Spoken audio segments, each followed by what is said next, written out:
We're your product team. I'm Danny, Katie, and Jason up here. So one of the things that we've heard all year from all of you is you're being asked to do more with less, fewer people, a little bit faster. Does that sound right? Right. So we asked ourselves, how can we help you move faster, act smarter, and stay in control of your data and results? What came out of that thinking is what we're here to cover today, a year of focused product development that made Omeda more flexible, more transparent, and more purpose-built for your workflows. Now, one of the biggest changes over the last year is saying goodbye to the classic UI. Now, we know you have a love-hate relationship with the classic UI, but let's be honest, it was really time for an upgrade. Exactly. So this past year, we transitioned a few of our key tools, like campaigns, CDP, email builder, into fully modern, responsive interfaces. And this wasn't just about making things look better, it was about removing that friction. So faster load times, better workflows, and intuitive layouts that match the way that you work today. Next slide, next slide. So you guys spoke and we listened. Based on your feedback, we made several impactful improvements to Audience Builder this past year to make it more intuitive and efficient. So some examples are the drop-down fields. We added more room for characters to display. We support text filtering. We also updated the config tool with drag and drop functionality to simplify that setup when you're organizing your fields and folders. And looking ahead, we're further expanding the field library on the left-hand side to give you even more visibility and flexibility when making information easier to scan at a glance. Using more accessible color schemes while also reorganizing the key layout elements to follow a more familiar, intuitive structure for your workflows. And we'll continue to iterate as your feedback comes in, and rest assured, the new Audience Builder is not going anywhere just yet. We'll only make that transition once we feel confident it fully supports your workflows. And we didn't just stop with the high traffic tools. This year, we also focused on upgrading core operational experiences that support your day-to-day work. Take, for example, the new database management tools. We created a UI to make it easier to view, create, and manage key database elements like demographics, products, and API keys. With this modernized user interface and intuitive controls, you can now handle these critical databases efficiently and with confidence. Additionally, we've added user management tools, giving users a clear, more direct way of managing users within the platform. This allows you to create, edit, and manage your user permissions, making sure that people have access at the right time to the right tools in the right place. Together, these upgrades are part of a broader effort to make most operational tasks easier, faster, and more empowering for you. And as the Omeda platform continues to expand, we know that finding what you need to use and quickly is important. So we introduced the application management dashboard. This allows you to quickly navigate into the applications that you have access to, favorite the ones that you use most frequently, and for your power users, really allows you to hop back and forth to the applications that you use every day. It's just one of those additional pieces that may seem simple, but it's really leading us towards making your workflow more efficient so it works your way. And another way we put even more control in your hands is by making it easier than ever to manage your subscription data. So now you can upload, map, process your magazine subscription files right within Data Loader, no extra steps, no dependencies. So this gives you immediate access to update and activate your data, full visibility and flexibility on how your subscriptions are categorized and processed, and confidence that the data flowing into your fulfillment, your reporting, your campaign is complete and accurate. It's all about removing the blockers, right? So you and your team can move faster and stay in control of your data. And once that subscription data is flowing cleanly into your platform, the next step is to make it work harder, and especially when it comes to segmentation and targeting. Segmentation is the heart of personalization, and this year we expanded how precisely you can define and act on your audience. With the new webhook query field, you can build segments based on the webhook a customer came through. So, this gives you more control how you group and target those users based on the exact path they took to get here. It's a powerful new way to connect your engagement signals to your strategy and bring even more intelligence into your campaigns. And once you have your audience data segmented properly and more precisely, how do you reach your audience in the most effective way? So that's where SMS comes in. This last year, we introduced SMS to really reach your audience where they are. And typically these days, it's on your phone. So having that channel to quickly access them is important. Don't worry, it's not going to ring this year. So with the dedicated SMS builder, complete with scheduling, targeting, and connected through the audience tools that you already are familiar with, that adds that additional layer for you to reach out to your audience and really drive those outcomes that you're looking for. So whether it's a last-minute reminder, a flash sale, or any time-sensitive event, SMS gives you that additional tool to really meet your audience where they are. And this continues throughout the rest of the platform as well, as we introduce the SMS element into Odyssey. So think about how you can incorporate this additional channel into your workflows. So say you want to text someone that didn't respond to an email right away, or you want to target specific people after they did a specific action. That's all now possible through those multi-channel voyages as well. And of course, with any new channel, especially ones as immediate as SMS, you don't want to fatigue your audience too much. Compliance and trust is key. So we introduced the double opt-in capability. So someone submits a form, they receive a text message asking them to confirm and verify that they indeed want to join your list. And it really adds that additional layer for the teams that require that extra layer of compliance. It also prevents your favorite colleague from cranking you into a hot dog debate list.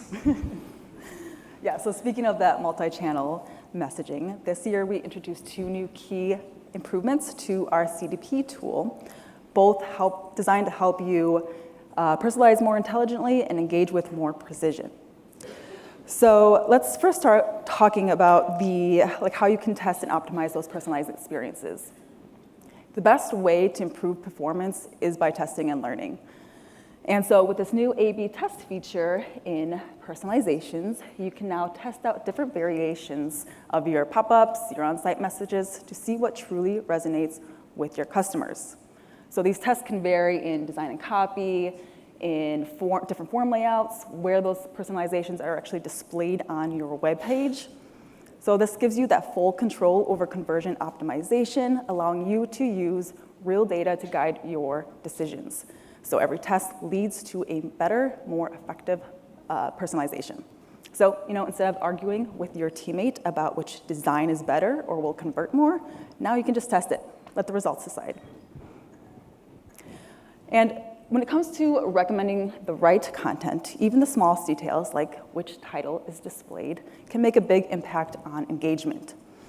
So with this new content recommendation feature, we allowed you to choose which HTML property you want to use to display in those article titles of your content recommendations.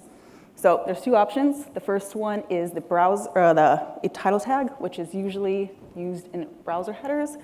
So example of this could be the top 5 health trends of 2025. Your other option is the OG title property, which is usually used for social sharing. And an example of this could be want to get healthier this year. So it's a little more punchier. So now you can choose which one you want to have displayed in those content recommendations and decide which one best fits with your audience. So I know this one's a little technical, and I know the drinks were flowing heavily last night. Did I lose anybody yet? We're good? All right, let's move on to Form Builder. We also made 2 new key upgrades this year, both designed to help give you more control, more confidence, and a faster path to results. So let's first talk about the form building experience itself. The last thing you want to worry about when building a form, creating a form, is losing progress mid-edit. So we introduced the auto-save feature in Form Builder, so it continuously saves as you go. No more clicking the save button multiple times or having to make sure that you actually did make that save.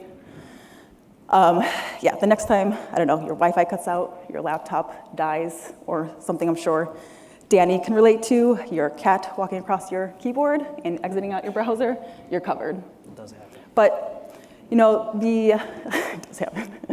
The form building experience, building your form, sending it out to your customers, then pressing submit, it doesn't end there, right? So what comes next? Anybody? The confirmation email. You press too quickly. So the follow-up is probably the first thing a user is going to see after they press submit. So it's got to feel seamless, it's got to feel on brand and professional. So to make that easier, we introduced the designer that you're already familiar with in CDP, Email Builder, and Odyssey. So now instead of wrestling with that HTML code or copying code from a template, you can now drag and drop content blocks, apply your branding with logos, fonts, and colors, and preview that email in real time as you're building it. It's fast, it's intuitive, and it requires zero code. So anyone on your team can build a confirmation email that reflects your brand, your voice, and your goals. And in keeping in line with making things easier for your teams and your content teams, we also added the saved rows to the email element within Odyssey. So this is another layer where you can reuse content blocks. Think of call to actions, headers, footers, content that you know remains relatively static or that you use across your different voyages. It's another layer of making things a little bit easier for you so you can focus more on the strategy rather than recreating the same content over and over again. And alongside the big feature releases, we're also making smaller but meaningful changes, many of which come directly from your feedback. Things like making voyage names clickable in the dashboard so it's a little bit easier to navigate between the different voyages that you're working in, and adding the opt-out header and footer variable to the email element within Odyssey as well. They might seem like smaller changes, but they add up, and they're a reflection of how we work. It's not just about the large vision, but it's also about the way that you work in the real world. And as we've heard many times throughout the conference this week, bot clicks. It's been a big topic. You're thinking about it. We're thinking about it. So something that we introduced recently is the advanced clickbot suppression tool. It gives you an extra layer of control over the metrics that matter to you.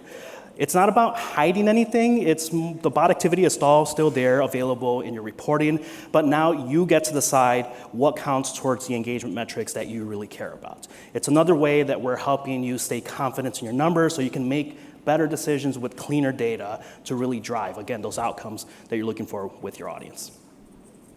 And continuing on our efforts to enhance the user experience and modernize our platform interface, we launched our Stripe Connect Express integration this year, which is available through a new Payment Gateways UI we built. Users are able to apply for, manage, and onboard onto their Stripe gateway all directly within the Omeda platform without ever having to leave it. Once you actually get your gateway activated, users will have access to reporting tools in-app and also a dashboard. In-app reporting gives you access to payment details and transactional details at a glance, and then also allows you to manage, view, and edit, or respond to disputes all within that Payment Gateways UI page. Additionally, as I just mentioned, users who prefer a more granular and detailed dashboard view, we have a Stripe-hosted Express dashboard available, again, straight through the Payment Gateways UI page. This gives you access to more advanced reporting features in Stripe, allowing you to download reporting details and giving your finance folks a bit more of that granular detail they're looking for. And then finally, the thing that I think most people are interested in is we've expanded the payment method offerings available through Dragon Forms if you're using our Stripe integration. No longer do your customers just have to use credit card payments to buy payments online. You can use credit card payments. You can use digital wallets like Apple Pay and Google Pay. We have ACH and instant bank payments available. And then there's also 40 additional global payment methods that Stripe has available. So if you name it, we could probably enable it for you. Additionally, outside of Stripe, we've enhanced our PayPal integration to allow for auto renewals to run through PayPal. So anyone here who has a PayPal business account, you can get set up with PayPal and start using it to take auto renewals through our forms immediately. Next slide, please. And then we've made some great progress today, or covered some great progress today, but it's just the beginning of what we want to do. We have more in our modernization journey to go. So as we move through 2025, we're going to keep building on this momentum and building out the product. But additionally, you might notice we have our new virtual assistant here, where if you have any questions or concerns, you can ask it. It will answer in real time. It'll give you documentation from our help documents. And then additionally, there's a feedback tool in there. If you respond to that feedback tool, provide feedback, it comes to all of us. So if you want to bother Danny about hot dogs, go for it. That said, we really, really appreciate you all coming today. Thank you for taking time out of your week to do so. We are the product team. Go Pens. Boo. Boo.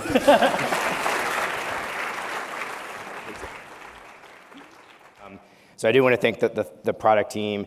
We understand this is a powerful tool, and if you see how what we showed yesterday and what we showed today, how the dots are connecting through this platform, right? Everything is built around the audience. Everything is built around activating that audience or acquiring data for you and helping you do that better. So with that, I want to say thank you to all of you here. I really appreciate you guys spending time and traveling in. I think we had someone from Australia fly in for this, so we've got folks coming in internationally now. And I just want to say thank you from the bottom of my heart. I appreciate it. I love the conversations we have here. Excuse me, I'm losing my voice. One thing I do want to call out, though, that feedback tool that you saw that Jason just showed you, use it. That helps us. Please use it, send it in. If you see things in the platform that aren't working or you think could be better, that goes straight to the product team, the folks up here. We do look at that and talk about those features. Couple quick things. The professional headshots are still going on today, so if you didn't get your picture taken, please do that. We have some extra sweatshirts as well that are there. And with that, I want to say thank you very much. We'll see you at OX8, and we'll go get down some products and have some roundtables here. So thank you.